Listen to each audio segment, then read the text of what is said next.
رکانہ آپ کے ارد گرد یوں گھوما جیسے شیر اپنے شکار کے ارد گرد گھوم گیا ہو اور اب آپ اسے کھا جائے گا۔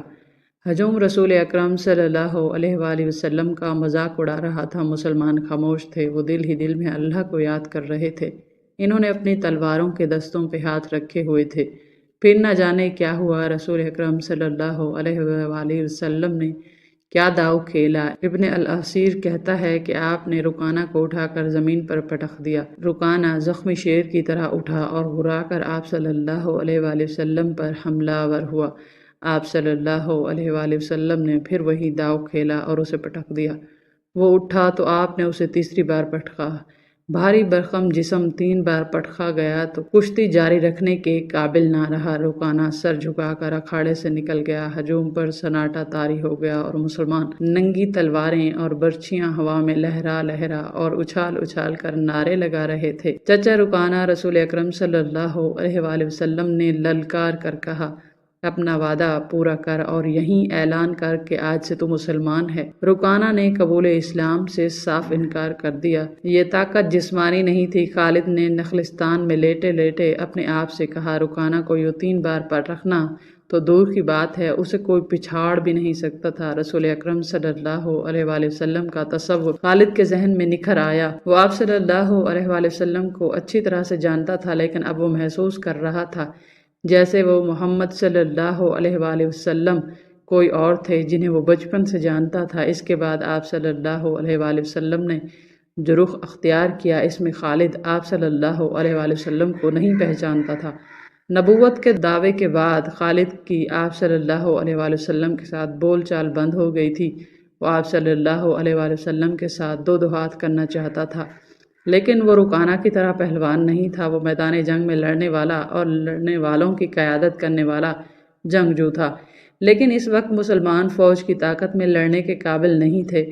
جب مسلمان فوج کی صورت میں لڑنے کے قابل ہوئے اور قریش کے ساتھ ان کا پہلا معرکہ ہوا، اس وقت خالد کے لیے ایسا حالات پیدا ہو گئے کہ وہ اس معرکے میں شامل نہیں ہو سکا تھا۔ اسے بہت افسوس تھا۔ یہ معرکہ بدر کا تھا، جس میں 313 مجاہدین اسلام نے 1000 قریش کو شکست دی تھی۔ خالد دانت پیستا رہ گیا تھا، لیکن اس روز جب وہ اس نخلستان میں لیٹا ہوا تھا، اسے خیال آیا کہ 313 نے 1000 کو کس طرح شکست دے دی تھی۔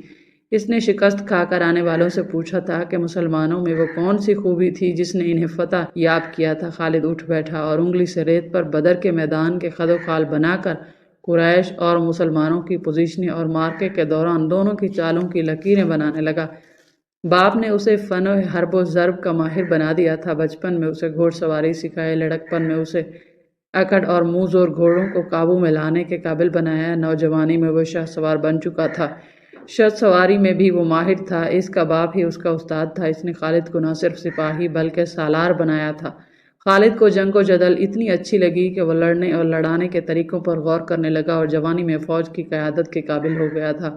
اسے بدر کی لڑائی میں شامل نہ ہونے کا افسوس تھا اور وہ انتقام کے طریقے سوچتا رہتا تھا، لیکن اب اس کی سوچوں کا دھارا اور طرف چل پڑا تھا۔ مکہ سے روانگی سے کچھ عرصہ پہلے وہ اس سوچ میں کھو گیا تھا کہ رسول اکرم نے رکانہ پہلوان کو 3 بار پٹخا تھا۔ بدر میں آپ نے محض 313 مجاہدین سے 1000 کو شکست دی۔ یہ کوئی اور ہی قوت تھی، لیکن بدر کے معرکے میں اس کے دل میں مسلمانوں کے خلاف انتقام کی آگ سلگ رہی تھی۔ مسلمان معرکہ بدر میں قریش کے بہت سے آدمیوں کو قیدی بنا کر لے گئے تھے۔ قریش کے سرداروں کے لیے تو یہ صدمہ ہی تھا۔ اس کا بہت برا اثر خالد نے قبول کیا تھا۔ اسے یاد تھا کہ جب بدر کا معرکہ لڑا جا رہا تھا اور مکہ میں کوئی خبر نہیں پہنچ رہی تھی کہ معرکہ کا انجام کیا ہوا، مکہ کے لوگ بدر کی سمت دیکھتے رہتے تھے کہ ادھر سے کوئی سوار دوڑا آئے گا اور فتح کی خبر سنائے گا۔ آخر ایک روز ایک شتر سوار نظر آیا، لوگ اس کی طرف دوڑ پڑے۔ سوار نے عرب کے رواج کے مطابق اپنا کرتا پھاڑ دیا تھا اور وہ روتا آیا۔ بری خبر لانے والے قاصد ایسا ہی کیا کرتے تھے۔ وہ جب لوگوں کے درمیان پہنچا تو اس نے روتے ہوئے بتایا کہ اہل قریش کو بہت بری شکست ہوئی۔ جس کے عزیز رشتہ دار لڑنے گئے تھے، وہ ایک دوسرے سے آگے بڑھ کر ان کے معلق پوچھتے کہ وہ زندہ ہیں، زخمی ہیں یا مارے گئے۔ شکست خوردہ قریش پیچھے آ رہے تھے۔ مارے جانے والوں میں 17 افراد خالد کے قبیلے بنو مخزوم کے تھے اور ان سب کے ساتھ خالد کا خون کا بڑا قریبی رشتہ تھا۔ ابو جہل بھی مارا گیا تھا۔ خالد کا بھائی جس کا نام ولید تھا جنگی قیدی بن گیا تھا۔ ابو سفیان جو کہ قریش کے سرداروں کا سردار تھا اور اس کی بیوی ہند بھی موجود تھی، کچھ میرے باپ اور میرے چچا کے متعلق بتایا۔ قاصد ہند نے پوچھا، تمہارا باپ عتبہ، علی اور حمزہ کے ہاتھوں مارا گیا؟ قاصد نے کہا، اور تمہارا چچا شیبہ کو اکیلے حمزہ نے قتل کیا اور تمہارا بیٹا حنظلہ علی کے ہاتھوں مارا گیا۔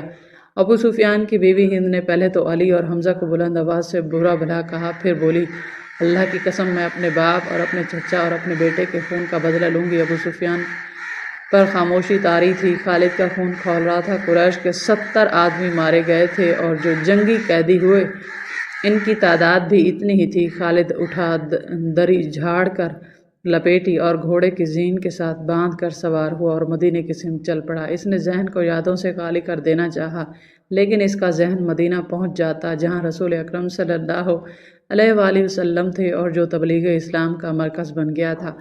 آپ صلی اللہ علیہ وآلہ وسلم کا خیال آتے ہی اس کا ذہن پیچھے چلا جاتا اور اسے وہ منظر دکھاتا جس کے خالق حضور صلی اللہ علیہ وآلہ وسلم تھے۔ اس کے ذہن میں ہند کے الفاظ یاد آئے جو اس نے اپنے خامد ابو سفیان سے کہتے، میں اپنے باپ اور چچا کو بھول سکتی ہوں۔ ہند نے کہا تھا، کیا میں اپنے لخت جگر حنظلہ کو بھی بھول جاؤں؟ میں اپنے بیٹے کو کیسے بھول سکتی ہوں؟ اللہ کی قسم میں محمد کو اپنے بیٹے کا خون معاف نہیں کروں گی۔ یہ لڑائی محمد نے کرائی ہے، میں حمزہ اور علی کو نہیں بخشوں گی۔ وہ میرے باپ، میرے چچا اور میرے بیٹے کے قاتل ہیں۔ میرے خون کو صرف میرے بیٹے کا قتل گرما رہا ہے۔ ابو سفیان نے کہا تھا، مجھے اپنے بیٹے کے خون کا انتقام فرض ہو گیا ہے۔ میں سب سے پہلے یہ کام کروں گا کہ محمد کے خلاف زبردست فوج تیار کر کے اسے آئندہ لڑنے کے قابل نہیں چھوڑوں گا۔ مشہور مورخ اور واقعی نگار و اقتدی لکھتا ہے کہ اگلے ہی روز ابو سفیان نے تمام سرداروں کو بلایا۔ ان میں زیادہ تعداد ان سرداروں کی تھی جو کسی نہ کسی وجہ سے جنگ بدر میں شریک نہیں ہو سکے تھے، اور ان میں سے ہر ایک کا کوئی نہ کوئی عزیز اس جنگ میں مارا گیا تھا۔ سب انتقام کا ارادہ لے کر اکٹھے ہوئے۔ کیا مجھے زیادہ باتیں کرنے کی ضرورت ہے؟ ابو سفیان نے کہا، میرا اپنا جوان بیٹا مارا گیا، اگر میں انتقام نہیں لیتا تو مجھے جینے کا کوئی حق نہیں۔ سب ایک ہی بار بولنے لگے۔ وہ اس پر متفق تھے کہ مسلمانوں سے بدر کی شکست کا انتقام لیا جائے، لیکن آپ میں سے کوئی بھی اپنے گھر میں نہ بیٹھا رہے۔ خالد نے کہا، بدر میں ہم صرف اس لیے ذلت میں گھرے کہ سردار گھروں میں بیٹھے رہے اور ان لوگوں کو لڑنے بھیج دیا جو قریش کی عظمت کو نہیں سمجھتے تھے۔ کیا میرے باپ کو بھی قریش کی عظمت کا خیال نہ تھا؟ خالد کے چچا زاد بھائی اکرمہ جو ابو جہل کا بیٹا تھا برہم ہوتے ہوئے کہا، کیا صفوان بن امیہ کے باپ کو بھی قریش کی عظمت کا خیال نہ تھا؟ تم کہاں تھے الولید کے بیٹے؟ ہم یہاں ایک دوسرے سے لڑنے کے لیے اکٹھے نہیں ہوئے۔ ابو سفیان نے کہا، خالد تمہیں ایسی بات نہیں کہنی چاہیے جس سے کوئی اپنی بے عزتی محسوس کرے۔ ہم میں سے کوئی بھی عزت والا نہیں رہا۔ خالد نے کہا، ہم سب اس وقت تک بے عزت رہیں گے جب تک ہم محمد اور اس کے چیلوں کو ہمیشہ کے لیے ختم نہیں کر دیتے۔ نعوذ باللہ، مجھے اپنے گھوڑے کے سموں کی قسم، میرے خون کی گرمی نے میری آنکھیں جلا دی ہیں۔ ان آنکھوں کو مسلمانوں کا خون ٹھنڈا کر سکتا ہے۔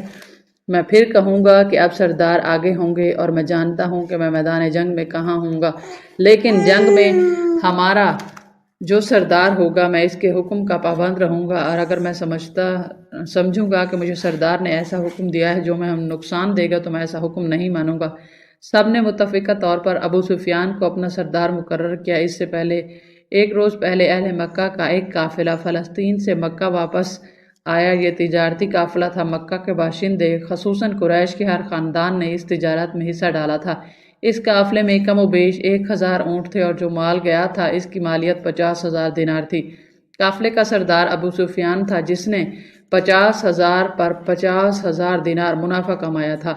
قافلے سے واپسی کا راستہ مدینے سے گزرتا تھا۔ اب مسلمانوں کو پتہ چل گیا۔ انہوں نے پورے قافلے کو گرفتار کرنے کا ارادہ کیا اور ایک مقام پر قافلے کو گھیرے میں لے لیا، لیکن وہ زمین ایسی تھی کہ ابو سفیان نے ایک ایک آدمی اور ایک ایک اونٹ کو زمین کے اونچے نیچے خدوخال سے فائدہ اٹھاتے ہوئے گھیرے سے نکال دیا تھا۔ خالد کا گھوڑا خرامہ خرامہ مدینے کی طرف چلا جا رہا تھا، مگر خالد کا ذہن پیچھے کو سفر کر رہا تھا۔ اسے اس وقت کا جب قریش انتقام کی اسکیم بنانے کے لیے اکٹھا ہوئے تھے، ایک ایک لفظ جو کسی نے کہا تھا سنائی دے رہا تھا۔ اگر تم نے مجھے اپنی سرداری دی ہے تو میرے ہر فیصلے کی پابندی تم پر لازم ہے۔ ابو سفیان نے کہا، میرا پہلا فیصلہ یہ ہے کہ میں نے ابھی 50,000 دینار منافع سب میں تقسیم نہیں کیا۔ وہ میں تقسیم نہیں کروں گا، یہ مسلمانوں کے خلاف فیصلہ کن جنگ میں استعمال ہوگا۔ مجھے اور میرے خاندان کو یہ فیصلہ منظور ہے۔ سب سے پہلے خالد نے کہا، پھر منظور ہے، ایسا ہی کرو۔ اٹھی، میرا دوسرا حکم یہ ہے کہ اب جنگ بدر میں ہمارے جو آدمی مارے گئے ہیں ان کے لواحقین آہوزاری کر رہے ہیں۔ میں نے مردوں کو دھاڑے مارتے اور عورتوں کو بین کرتے سنا ہے۔ اللہ کی قسم، جب آنسو بہہ جاتے ہیں تو انتقام کی آگ سرد ہو جاتی ہے۔ آج سے بدر کے مقتولین پر کوئی نہیں روئے گا۔ اور میرا تیسرا حکم یہ ہے کہ مسلمانوں نے بدر کی لڑائی میں ہمارے جن آدمیوں کو قید کیا ہے ان کی رہائی کے لیے کوئی کوشش نہیں کی جائے گی۔ تم جانتے ہو کہ مسلمانوں نے قیدیوں کی رہائی کے لیے ان کے درجے مقرر کر دیے ہیں اور ان کا فدیہ 1000 سے 40 درہم مقرر کیا ہے۔ ہم مسلمانوں کو 1 درہم بھی نہیں دیں گے، یہ رقم ہمارے ہی خلاف استعمال ہوگی۔